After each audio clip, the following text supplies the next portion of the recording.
آپ نے ملاحظہ کی بلیٹن کا آغاز کریں گے، اہم خبر شامل کریں گے۔ اسد عمر کا سیاست چھوڑنے کا اعلان۔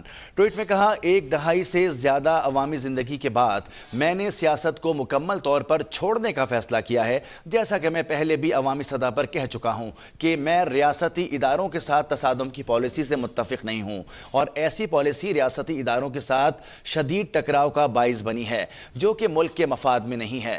پی ٹی آئی کی بنیادی رکنیت سے استعفیٰ دے رہا ہوں۔ میں ان تمام لوگوں کا شکر گزار ہوں جنہوں نے عوامی زندگی میں میرا ساتھ دیا، خاص طور پر میں ایم این اے اور 54 کی ٹیم اور ووٹرز کا شکریہ ادا کرتا ہوں جنہوں نے مجھے دوبارہ منتخب کیا جس حلقے، اور میں نے اس حلقے کی خدمت کرنے کی بھرپور کوشش کی۔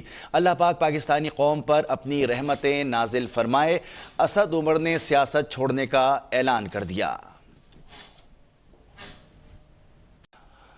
اسد عمر نے سیاست چھوڑ دی۔ آپ کو بتائیں کہ پی ٹی آئی کے رہنما نے سیاست چھوڑنے کا اعلان کر دیا۔ ٹویٹ میں کہا کہ ایک دہائی سے زیادہ عوامی زندگی کے بعد میں نے سیاست کو مکمل طور پر چھوڑنے کا فیصلہ کیا ہے، جیسا کہ میں نے پہلے بھی عوامی سطح پر یہ کہا ہے۔ اس پر ہم مزید بات کرتے ہیں۔ استحکام پاکستان پارٹی کے ترجمان فیاض الحسن چوہان نے ہمیں جوائن کیا ہے۔ بہت شکریہ فیاض الحسن صاحب۔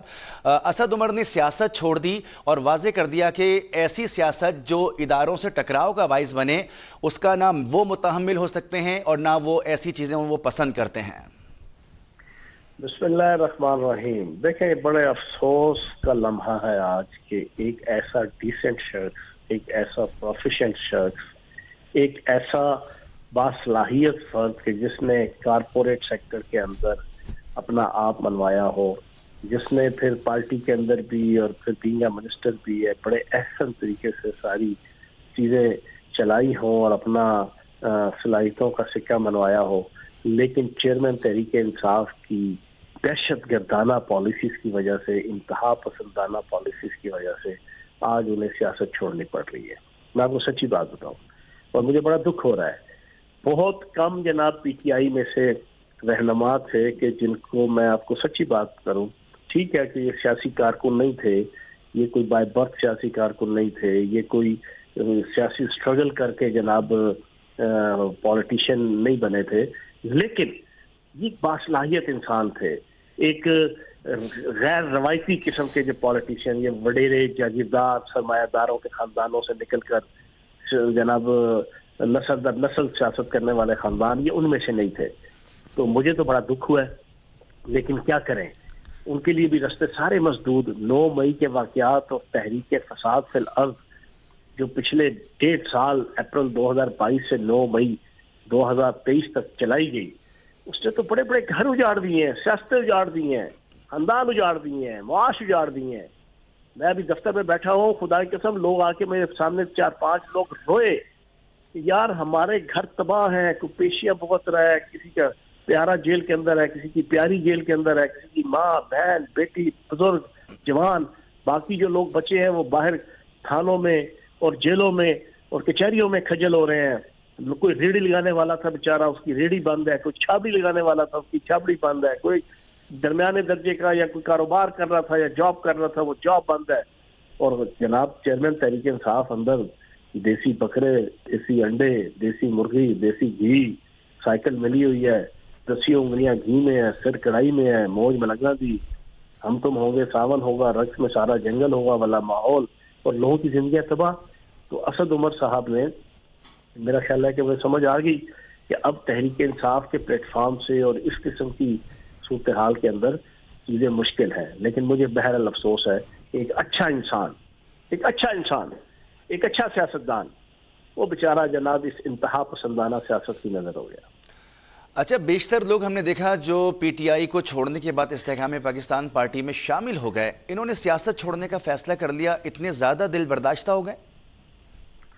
اپنی اپنی سینسٹیوٹی ہوتی ہے نا، دیکھیں ان کی اپنی اپنی سینسٹیوٹی ہوتی ہے۔ اتنا کلوز انہوں نے جناب چیئرمین تحریک انصاف کے ساتھ وقت گزارا، سیکرٹری جنرل کی حیثیت سے بھی، اور پھر ان کی کچن کیبنٹ کے اندر بھی، تو ان کا ذہن نہیں تسلیم کر رہا ہوگا کہ اب میں کسی اور پلیٹ فارم سے پالیٹکس کروں یا کوئی چیز، تو ان کا زیادہ اس حوالے سے سینسٹیو ہوں گے۔ لیکن بہرحال یہ چیزیں کیوں ہوئی ادھر تک کیوں پہنچی، وہ میں نے تجزیہ آپ کے سامنے رکھ دیا. تو یہ اکیلے نہیں ہے، اس طرح کے بہت سے لوگ ہیں جو سیاست چھوڑ چکے ہیں، جن کی زندگیاں تباہ ہوئی ہیں، گراس روٹ لیول سے لے کے یو سی لیول سے لے کے ملک کی سطح پہ وہ معاملات ان کے خراب ہوئے ہیں. تو یہ غیر روایتی پالیٹیشین تھے، middle class upper middle class کے نمائندے اور پڑھی لکھی فیملی کے نمائندے، پڑھی لکھی جو اپر مڈل کلاس ہوتی ہے یہ ان کے نمائندے تھے. اور ایسے پالیٹیشین کا ہونا پاکستان کے اندر بڑا ضروری ہے، کیونکہ میں خود ایک مڈل کلاس اور اللہ پاک کے فضل و کرم سے ایک پڑھی لکھی مڈل کلاس سے میرا تعلق ہے.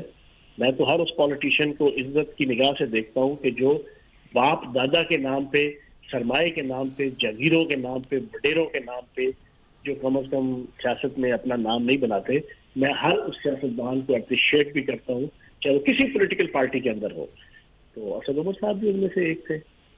فیاض صاحب، ایسی سیاسی جماعتیں بھی تو کم ہیں جو مڈل کلاس کے لوگوں کو اوپر لے کر آتی ہیں. اس طرح کی سیاست بہت کم ہے پاکستان میں. نہیں، یہ تو ہے، پاکستان کے اندر جمہوریت بھی جناب غلاظت زدہ ہوتی ہے، امریت بھی غلاظت زدہ ہوتی ہے، بادشاہت لے گیا ہوگے وہ بھی غلاظت زدہ ہوگی. تو پیور تو کوئی چیز بھی نہیں ہے نا. پاکستان کی بدقسمتی یہ ہے کہ یہاں پہ کوئی پولیٹیکل سسٹم پیور نہیں ہوتا، نہ امریت، نہ ماشاء اللہ، نہ جمہوریت، نہ پارٹیاں. اب یہ ہمارے ملک کی جمہوریت کیا جمہوریت ہے؟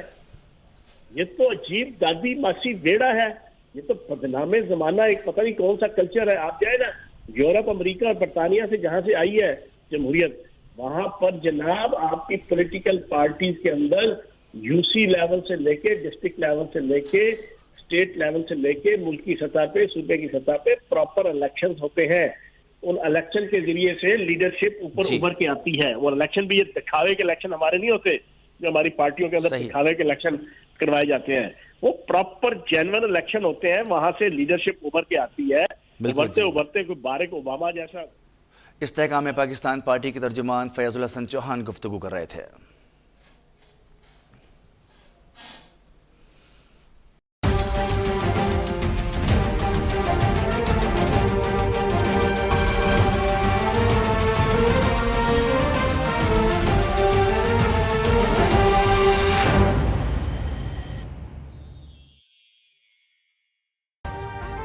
ابھی سبسکرائب کریں تاکہ کوئی خبر رہ نہ جائے.